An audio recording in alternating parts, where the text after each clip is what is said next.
किया करते हो तुम दिन रात, क्यों बिन बात की चिंता किया करते हो तुम दिन रात, क्यों बिन बात की चिंता। किया करते हो तुम दिन रात, क्यों बिन बात की चिंता। किया करते हो तुम दिन रात, क्यों बिन बात की चिंता। तेरे स्वामी को रहती है तेरी हर बात की चिंता। तेरे स्वामी को रहती है तेरी हर बात की चिंता। श्री नर नारायण नाथ को इस बात की चिंता। नर नारायण है साथ तो किस बात की चिंता। ही है हमारे नाथ तो इस बात की चिंता। वो ही है हमारे नाथ तो किस बात की चिंता। ભક્તો, આપણે ભાગ્યશાળી છીએ કે આપણા ભાગમાં નરનારાયણ દેવ આવ્યા છે. માટે આપણે કોઈ વાતની ચિંતા કરવાની જરૂર નથી. કેમ? તો કે આપણી ચિંતા કરનાર આપણો બાપ ભુજમાં નરનારાયણ દેવ બેઠા છે. અને રાજાનો કુંવર હોય અને કોઈ વાતની ચિંતા હોય. ભગવાન સ્વામિનારાયણે આ કચ્છના ભક્તોને ભરતખંડના રાજા જે નરનારાયણ દેવ એના ખોળે બેસાડ્યા છે. માટે ક્યારેય પણ આપણે કોઈ વાતની ચિંતા ન કરવી. અને નરનારાયણ દેવના પ્રતાપે જ આજે કચ્છ આટલો સુખી અને સમૃદ્ધ છે. તમે ઇતિહાસ તપાસ કરો. જ્યારે ભગવાન સ્વામિનારાયણે નરનારાયણ દેવ નતા પધરાવ્યા ત્યારે કચ્છની પરિસ્થિતિ કેવી હતી? અતિશય દુર્ગમ અને ગરીબ પ્રદેશ આ કચ્છ ગણાતો. ભગવાન સ્વામિનારાયણ નરનારાયણ દેવ પધરાવ્યા અને કાયમી ભુજમાં સંતો રહેતા થયા.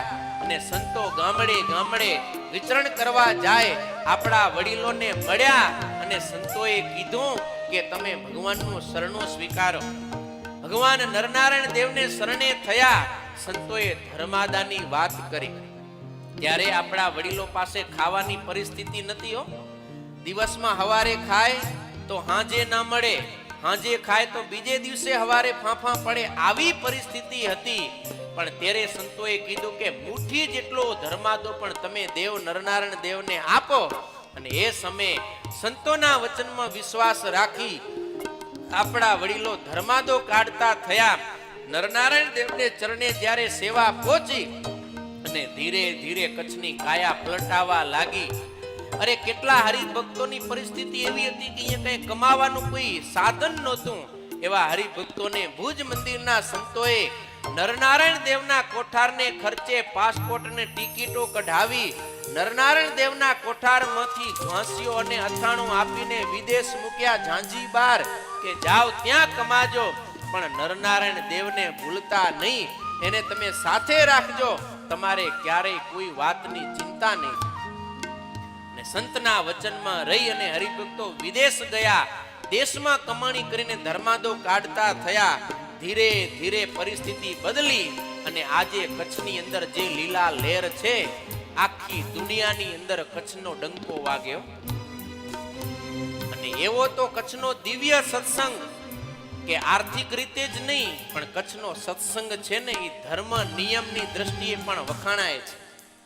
આ નરનારાયણ દેવનો પ્રતાપ છે. એ નરનારાયણ દેવના પ્રતાપે કરીને આજે સમગ્ર વિશ્વની અંદર કચ્છનો હરિભગત ગમે ત્યાં હોય દેશ દુનિયાને ખૂણે, પણ એને ક્યારે ખાવા પીવાની, પહેરવા ઓઢવાની, રહેવા પીવાની ચિંતા થતી નથી. માટે સંતો ના પાડે કે નરનારાયણ દેવ મળ્યા માટે તમે ખાવા પીવાની બધી ચિંતાને મૂકી દો. न खाने की न पीने की न मारने की न जीने की न खाने की न पीने की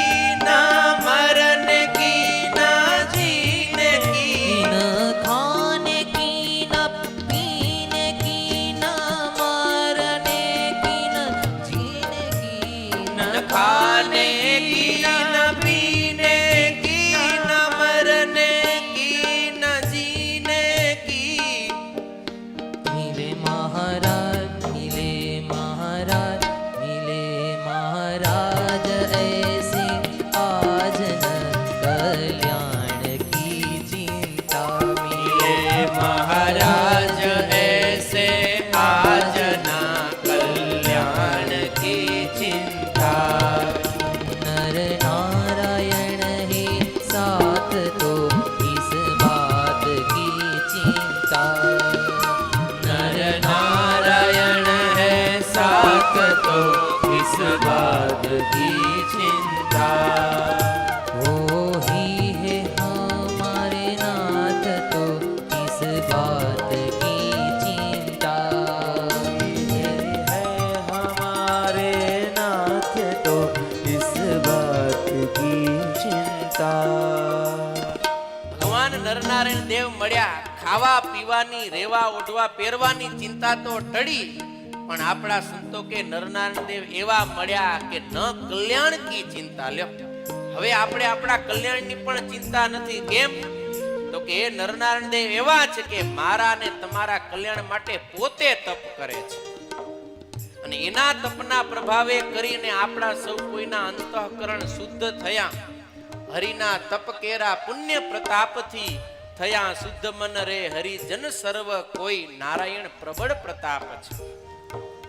તમે વિચાર કરો, આવા ઘોર કડી કાળની અંદર કે જ્યાં કને વિષય બધી મર્યાદા તોડી નાખી છે, આખું એ જગત વિષયના અંધકારમાં ડૂબ્યું છે, રચ્યું પચ્યું છે, આવા ભયંકર વાતાવરણની અંદર પણ આજે આવી દિવ્ય સભાઓની અંદર હરિભક્તો વિષયને લાતું મારી અને ભગવાન ભજે છે.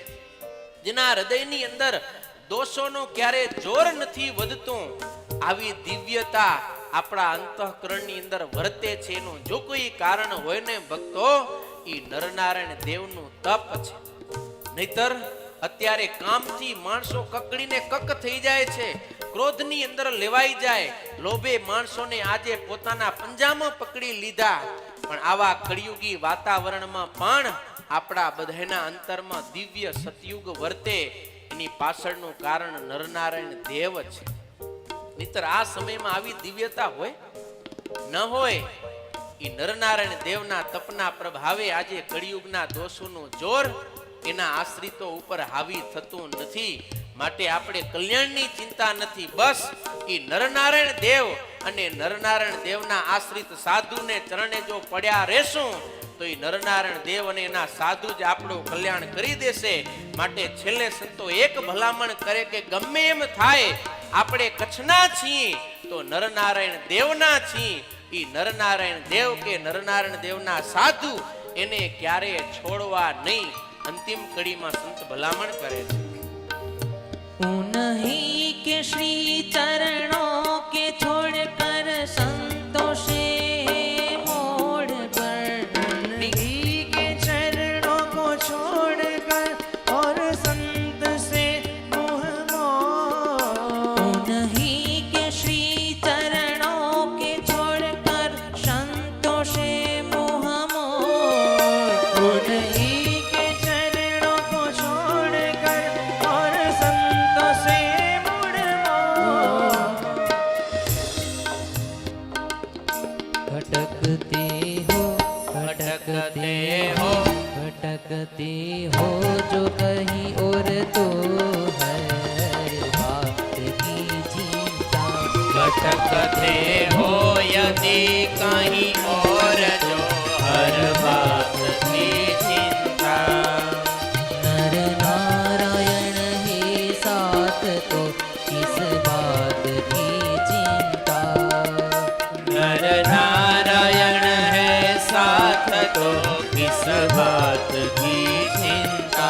कोई है हमारे नाथ तो किस बात की चिंता।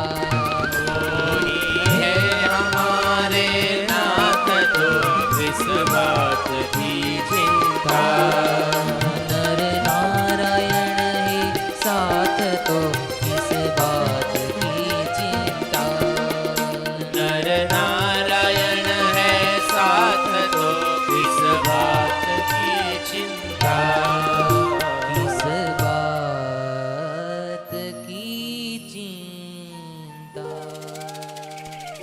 કે શ્રી ચરણ કો છોડ કર ઓર સંતો સે મુહ મોડ.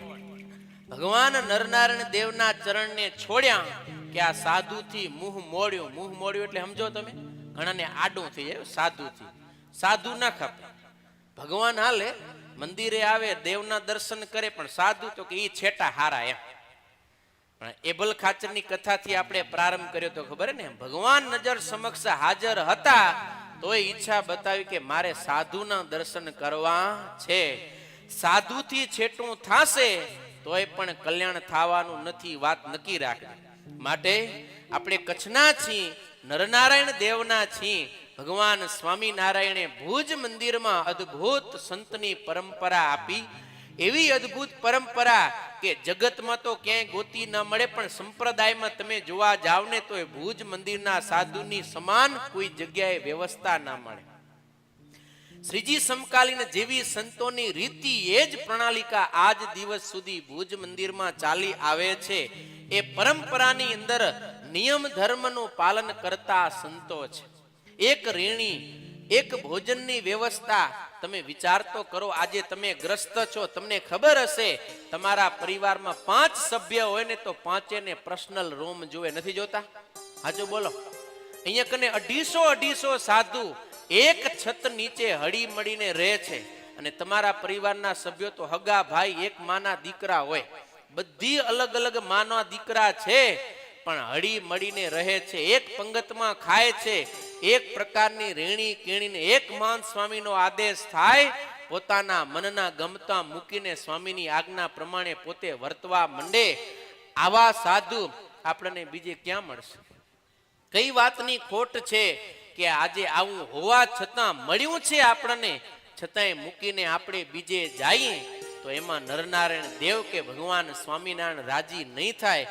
માટે ભગવાન કે ભગવાનના સંત એને ક્યારે છોડવા નહીં. અને જો છોડ્યા તો શું કીધું? ભટકતે હો યદિ કહી ઓર તો હર બાત કી ચિંતા. જો નરનારાયણ દેવને છોડ્યા, આ સાધુને છોડ્યા, તો પછી બધી પ્રકારની ચિંતા થશે. ને એના જીવતા દાખલા અત્યારે જગતમાં છે. જેણે જેણે નરનારાયણ દેવનો દરબાર છોડ્યો ને, ખાવાના ફાંફા પડે રહ્યા વેલા.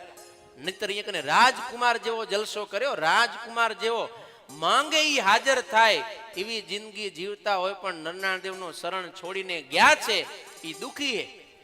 માટે ક્યારેય પણ ગમે એમ થાય, નરનારાયણ દેવ કે ભુજ મંદિરના સાધુ એને છોડશું નહીં તો નરનારાયણ દેવ આપણને કોઈ વાતનું દુઃખ રહેવા દેશે નહીં, આપણે કોઈ વાતની ચિંતા નહીં રહે. ભગવાન સ્વામિનારાયણ આજે ભુજના ભક્તોની આગળ ભગવાન નરનારાયણ દેવનો ખૂબ મહિમા ગાયો.